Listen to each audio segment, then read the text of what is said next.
السلام علیکم دوستو، یہ ہے حسن کریٹو اسلامک بیان، حدیث اور دل کو چھو جانے والی باتیں آپ کو یہاں ڈیلی بیس پہ ملتی ہے، تو چینل کو سبسکرائب کر لیں۔ جزاک اللہ۔ اللہ تبارک و تعالیٰ نے قرآن مجید میں ارشاد فرمایا کہ محبوب علیہ السلام آپ ان لوگوں سے فرما دیں کہ اگر اللہ سے محبت کرنا چاہتے ہو تو میری پیروی کرو، میری غلامی کرو۔ قل ان کنتم تحبون اللہ فاتبعونی، آپ فرما دیں کہ اگر اللہ سے محبت کرنا چاہتے ہو تو میری پیروی کرو، یحببکم اللہ، اللہ تمہیں اپنا محبوب بنا لے گا۔ حضور نبی پاک صلی اللہ علیہ وسلم کی غلامی، حضور کی پیروی، نبی پاک کی محبت، سرور کائنات علیہ السلام کے دروازے کی گداگری، حضور کے درویزہ گر بن جانے سے، ثنا خواں بن جانے سے، نعت خواں بن جانے سے، نبی پاک صلی اللہ علیہ وسلم کے دین کے چوکیدار بن جانے سے، حضور کے دین کے طالب علم بن جانے سے، نبی پاک علیہ السلام کی اتباع کا سفر کرنے سے، حضور کی حدیث کا ذوق پیدا کرنے سے، بس کسی بھی طریقے سے نبی پاک سے بندہ جڑ کے حضور کی پیروی میں آ جائے، رب کا محبوب بن جاتا ہے۔ ایک بات اچھی طرح اپنے ذہن میں بٹھا لیں کہ اسلام بالکل فطرتی مذہب ہے، جبراً ہم سے کام نہیں کراتا۔ دل اللہ تعالیٰ کے دست قدرت میں ہے، رب چاہتا تو ہر کافر کا دل اسلام کی طرف موڑ دیتا، پابند کر دیا جاتا کہ اگر تم دین قبول کرو گے، دین پر عمل کرو گے تو فلاں فلاں چیز ملے گی، ورنہ نہیں ملے گی۔ آ جاتے لوگ پھر بھی، لیکن دین کی سب سے مضبوط گرہ محبت ہے۔ رب کہتا ہے تم اس طرح کرو، آؤ نا تو اللہ سے بھی پیار کرو، اور رب فرماتا ہے پھر میرے محبوب سے بھی پیار کرو، مجھ سے اور میرے نبی سے محبت کرتے ہوئے آؤ، پیار ہو تمہیں، تم عقیدت کے ساتھ آؤ، تمہارے دل مائل ہوں، تمہاری طبیعت مائل ہو، تمہارا ذوق ہو، طبیعت ہو۔ دیکھیں اور بات کو سمجھیں، ایمان کی تکمیل کے لیے نبی پاک علیہ السلام نے جو زاویہ دیا وہ دیا کہ تم ہر چیز سے بڑھ کے مجھ سے پیار کرو گے تو ایمان مکمل ہوگا۔ کاش کبھی ہم اس حدیث کی گہرائی میں اتر کر، بڑی معروف ہے، سب کو آتی ہے، لیکن کبھی اتر کر دیکھیں کہ تکمیل ایمان حضور کی محبت کیوں کر قرار پایا۔ اگر آپ بغیر محبت کے حضور کی طرف بڑھ رہے ہیں اور بغیر محبت کے دین کی طرف بڑھ رہے ہیں تو ہو سکتا ہے کہیں آپ محسوس کریں کہ میں مجبور کر دیا گیا ہوں، کہیں آپ محسوس کریں کہ مجھے اپنے آپ پر جبر کرنا پڑ رہا ہے، لیکن جب محبت ہو جاتی ہے تو محبت محبوب کی طرف کھینچتی ہے، محبت زبان پر محبوب کا نام جاری کرا دیتی ہے، محبت محبوب کے تذکرے پر بندے کو لگا دیتی ہے، ذوق بن جاتا ہے، شوق بن جاتا ہے، توانائی پیدا ہو جاتی ہے جذبات میں۔ پھر الفاظ کا ہجوم پاس نہ بھی ہو تو جذبات ہی الفاظ بن جاتے ہیں، پھر ترنم نہ بھی پوری ہو تو انسان کا ذوق ہی اس کے لفظ بن کے حضور کی نعت بن جاتے ہیں۔ شرط یہ ہے کہ محبت ہو۔ پھر ایک اور زاویے سے حضور نے اس بات کو سمجھایا، بخاری مسلم میں موجود ہے، فرمایا اگر تم چاہتے ہو نا کہ تمہیں ایمان کا ذائقہ ملے، ایک روٹی پیٹ بھرنے کے لیے ہوتی ہے، ایک روٹی مزیدار ہوتی ہے۔ پیٹ بھرنے والی روٹی بھی بندہ مجبور ہو تو کھا کے گزارا کر ہی لیتا ہے، لیکن ایک روٹی اس طرح کی آتی ہے کہ سالن سامنے آتے ہی آنکھوں میں خوشی آ جاتی ہے، میری مرضی کا آ گیا بھائی، یہ تو میری پسندیدہ ہے۔ پھر بندہ کھاتا ہے تو کھاتے اس کا چہرہ بتاتا ہے۔ تو ایک ہے کھانا، ایک ہے ذوق سے مزے کا کھانا، ایک ہے مومن ہونا، اور ایک ہے کہ مزہ آ جانا کہ اللہ کا شکر ہے میں مومن ہوں، یعنی مومن ہونے کا مزہ آ جانا، ذائقہ نصیب ہو جانا، لطف نصیب ہونا کہ میں مومن ہوں۔ حضور نے فرمایا تو تین چیزیں پیدا کر، تجھے اللہ ایمان کا ذائقہ عطا کر دے گا۔ ذائقہ ایمان یعنی مومن ہونے کا بھی مزہ، مسلمان ہونے کا بھی مزہ، ذائقہ ملے گا۔ وہ کیا؟ بخاری مسلم میں حدیث ہے، فرماتے ہیں تین چیزیں پیدا کر، ایک تو ہر چیز سے بڑھ کر رب رسول سے پیار کر، سامنے رکھنا، اپنے سامنے رکھ، سامنے رکھ اولاد کو بھی، مال کو بھی، اپنے اقتدار کو بھی، کرسی کو بھی، شہرت کو بھی، یہ بتا کہ یہ چیزیں پیاری ہیں یا دو قدم آگے بڑھ کے تجھے اللہ رسول پیارے ہیں۔ ہم تو تجربہ نہیں کرتے، لیکن حضرت عمر گھر سے تجربہ کر کے آئے تھے۔ انہوں نے آگے کہا یا رسول اللہ صلی اللہ علیہ وسلم مجھے ہر چیز سے بڑھ کر آپ پیارے ہیں، پر مجھے جان زیادہ پیاری ہے آپ سے، کیونکہ وہ سچ بولتے تھے نا، سچے لوگ تھے، دیانتدار، صاف کا۔ یا رسول اللہ صلی اللہ علیہ وسلم میں سوالی بن کے آیا ہوں، حضور یہ مجھے جان آپ سے زیادہ پیاری ہے. تو حضور نے سینے پہ ہاتھ مارا, فرمایا ابھی ایمان مکمل نہیں ہوا. فوراً حضرت عمر بولے کہ یا رسول اللہ حکم کریں, بات بدل گئی ہے, اب آپ مجھے میری جان سے بھی زیادہ پیارے ہو گئے. فرمایا اب ایمان مکمل ہو گیا. ایک تو حضور نے فرمایا کہ ہر چیز سے بڑھ کر رب رسول سے پیار کرو, اور دوسرا نبی پاک نے فرمایا جس سے بھی پیار کرو اللہ رسول کے لیے ہی کرو. انہی محبتوں کا مرکز رب رسول ہوں. یہ سیاسی وابستگیاں, منہ رکھنے کے لیے تعلقات, ضرورت پڑی تو بندہ کام آ جائے گا, چونکہ میری مجبوری ہے, چونکہ مجھے ضرورت ہے, یہ بیچ میں سے نکال دو. خالص اللہ کے لیے کسی سے پیار کرو, مزہ آئے گا ایماندار ہونے کا.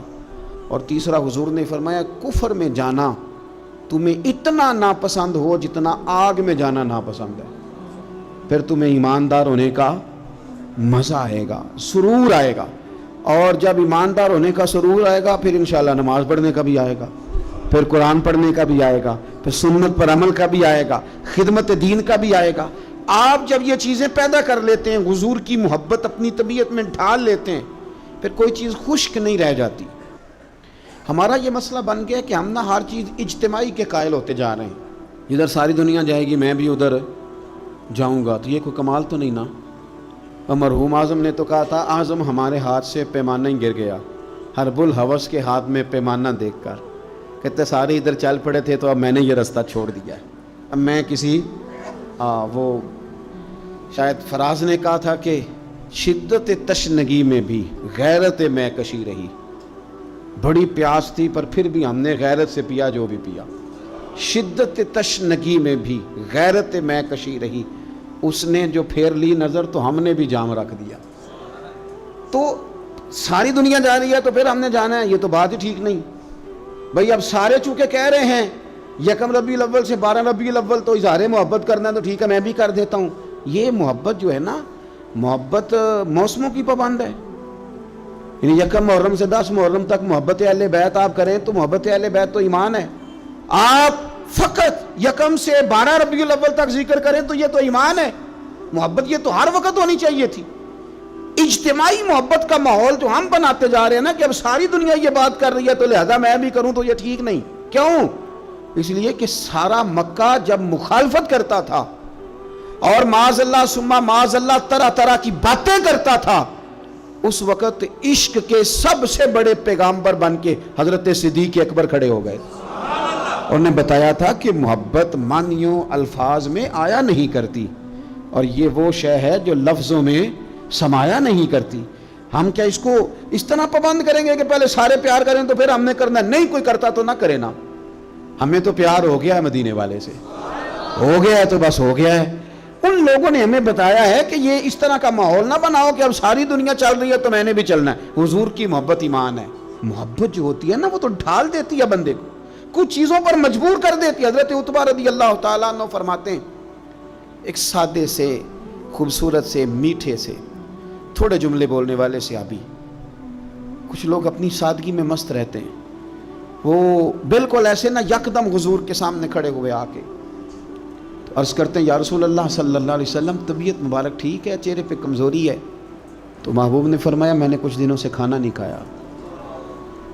فقر اختیاری ہے میرے نبی پاک کا, یہ دو جہاں کے شاہ ہیں, بس پاس کچھ رکھتے نہیں, اختیاری فقر ہے, بس کھجور پانی پہ گزارا ہے, کئی دنوں سے کھایا نہیں.